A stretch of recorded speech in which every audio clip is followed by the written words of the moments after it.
discussion this morning. So good morning. Welcome to the ethics class. This is the week 8 of our discussion about the feelings and moral decisions. For our objectives, first, let us differentiate the emotion and feelings. Second, let us understand the contribution and non-contribution to the moral decisions. And third is to know the ethics of love. What are emotions?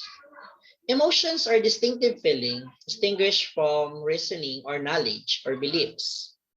According to Lisa Feldman Barrett, a neuropsychologist, emotions are on-the-spot meanings the brain gives to this external and internal sensory input or the bodily sensations. Emotions are biologically based psychological states brought on by neurophysiological changes, variously associated with thoughts, feelings, behavioral responses, and a degree of pleasure or displeasure. There is currently no specific consensus on the definition of emotion. Emotions are often intertwined with mood, temperament, personality, disposition, or creativity. Our research on emotion has increased over the past 2 decades, with many fields contributing, including psychology, medicine, history, sociology of emotions, and computer science. The numerous theories that attempt to explain the origin, function, and the other aspects of emotion have fostered more intense research on this topic. Current areas of research in the concept of emotion includes the development of materials that stimulate and elicit emotion. Our emotions are constructed in the moment based on the sensory input or from the body and surroundings include the social environmental context. Goal of the man to survive and the human drives. Predictions are the memories accumulated from the prior experiences. In mechanistic perspective, emotions can be defined as a positive or negative experience that is associated with a particular pattern of physiological activity. Emotions produce different physiological, behavioral, and cognitive changes. The original role of emotions was to motivate adaptive behaviors that in the past would have contributed to the passing on of genes through the survival, reproduction, and kin selection. In some theories, cognition is an important aspect of emotion. Other theories, however, claim that emotion is separate and can precede cognition. Consciously experiencing an emotion is exhibiting a mental representation of the emotion from a past or hypothetical experience, which is linked back to a content state of pleasure or displeasure. The content states are established by verbal explanations of experiences describing an internal state. Emotions are complex. There are various theories on the question of whether or not emotions causes changes in our behavior. On the other hand, the physiology of emotion is closely linked to arousal of the nervous system. Emotion is also linked in behavioral tendency. Extroverted people are more likely to be social and express their emotions, while introverted people are more likely to be more socially withdrawn and conceal with their emotions. Emotion is often the driving force behind motivation. On the other hand, emotion are not casual forces but simply syndromes of components which might include motivation, feeling, behavior, and physiological changes. But none of these components is the emotion, nor is the emotion an entity that causes these components. While there is a debate about the sequence, there is a general statement that emotions are made up of three parts: subjective experiences, Physiological responses and behavioral response. Subjective experiences, all emotions begin with a subjective experience, also referred to as a stimulus. But what does it mean? While basic emotions are expressed by all individuals regardless of culture or upbringing, the experience that produces them can be highly subjective.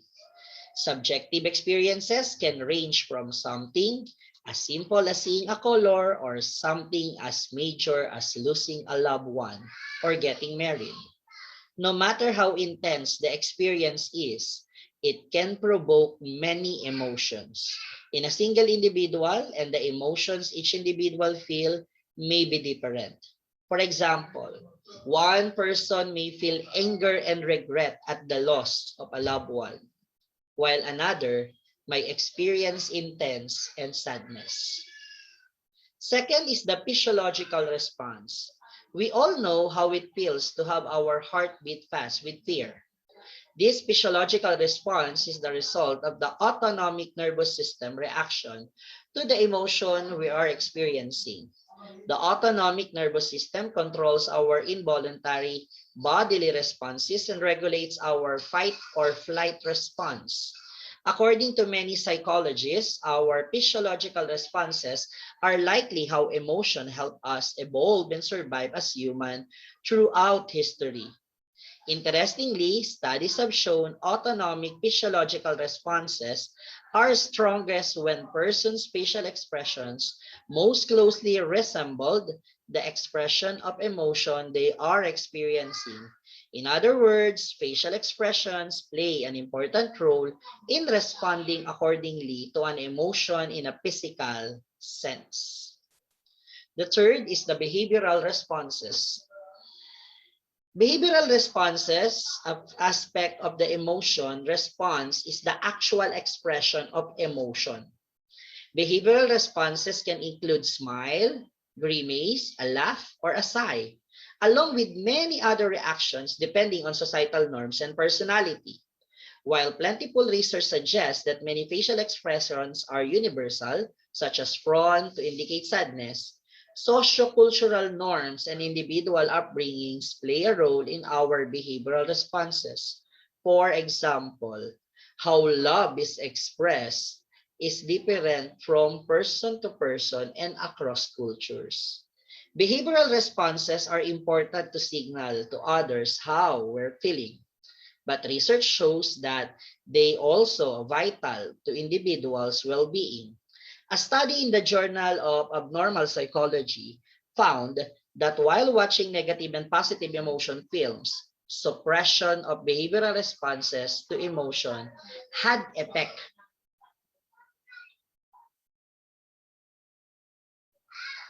on the participants. The effects included elevated heart rates. This suggests that the expressing behavioral responses to stimuli, both positive and negative, is better for your overall health than holding those responses inside. Thus, there are benefits of smiling, laughing, and expressing negative emotions in a healthy way.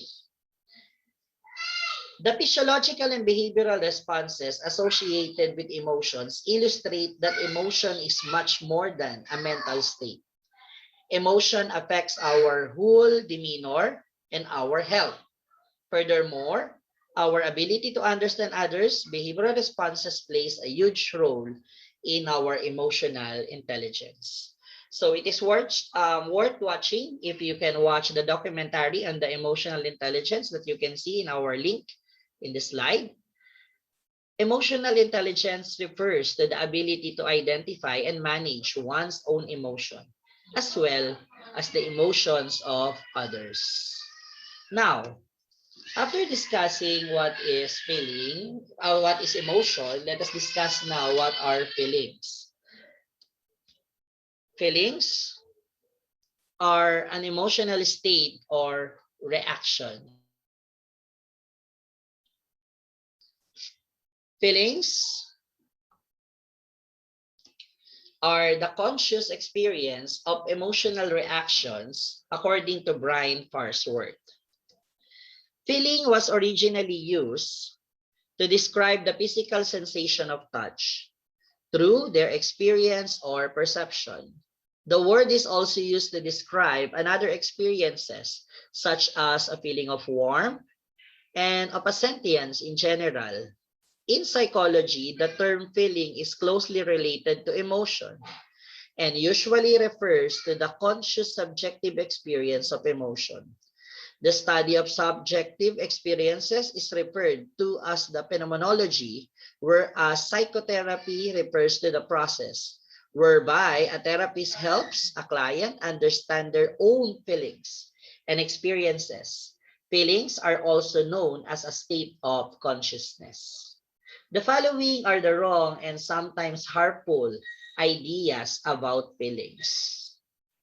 Myth: our emotions are hardwired by evolution in our limbic or reptilian brain, and emotions are triggered. Across the globe, humans have universal facial expression for core emotions. For example, joy causes smiling. The amygdala is the fear center of the brain. We cannot go wrong trusting our gut or feeling or our instinct. Neuropsychologist Antonio Damasio distinguished between emotions and feelings. Emotions refers to the mental images and the bodily changes accompanying them, whereas feelings refer to the perception of the bodily changes. In other words, emotion contain a subjective element and the third person observable element, whereas feelings are subjective and private. There are two main types of emotion work: evocation and suppression.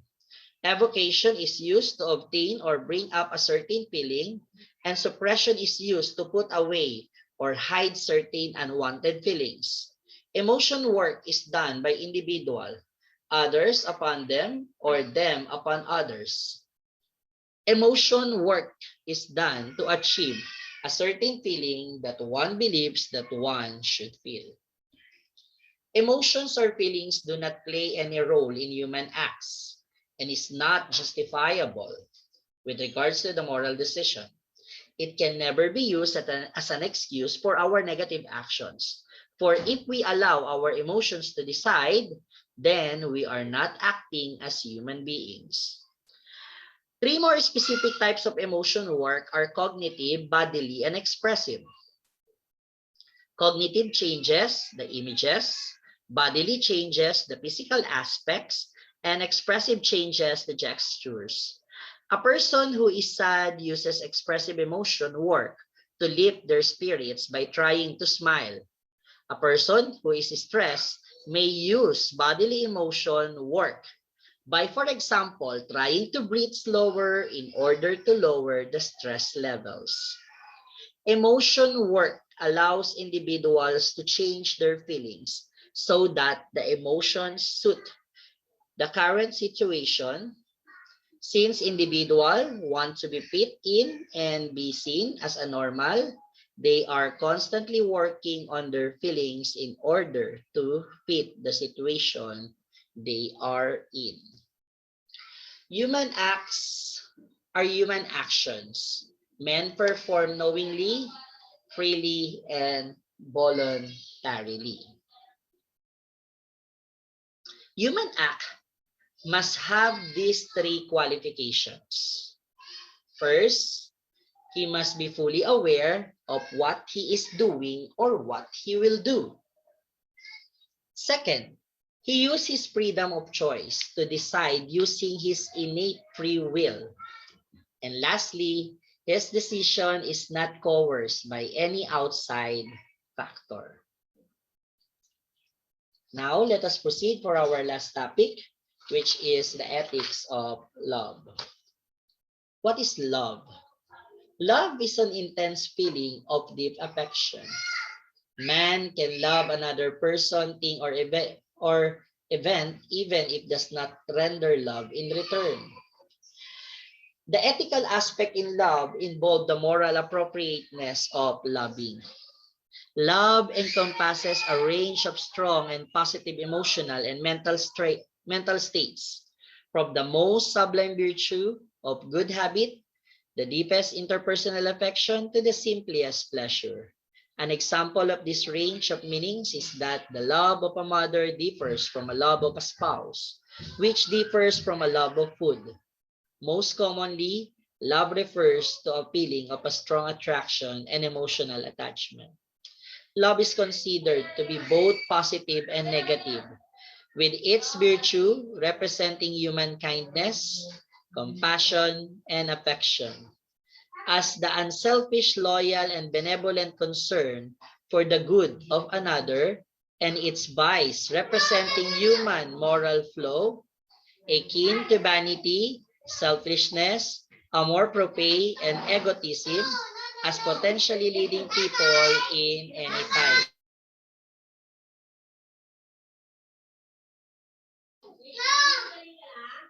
It may also describe compassionate and affectionate actions towards others. In its various forms of love, acts as a major facilitator of interpersonal relationships, and owing to its central physiological importance, is one of the most common themes in the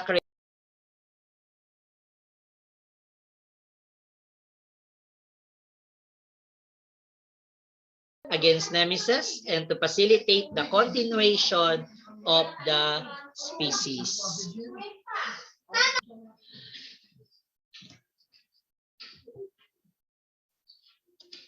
Okay, in ancient Greece, they introduced different kinds of love, like eros is a Greek word for the sensual or romantic love. It is the physical, sensual intimacy between the husband and the wife. Philia generally refers to the affection felt between friends or family members. Agape is a form of love that is commonly referred to as a neighborly love or sometimes universal love. It rests on the idea that all people are our brothers and sisters who deserve our care and respect. Another or even the other ancient Greek philosophers identify six forms of love. Essentially, the familial love, storge, friendly love or platonic love, philia, romantic love, eros, self-love, philuasha, guest love, xenia, and agape, which is the divine love. Modern authors have distinguished further varieties of love: unrequited love, empty love, compassionate love, consummate love, infatuated love, self-love, and courtly love. So before I end this discussion, our discussion this morning, let me give you this quotation. The happiness of your life depends upon the quality of your thoughts.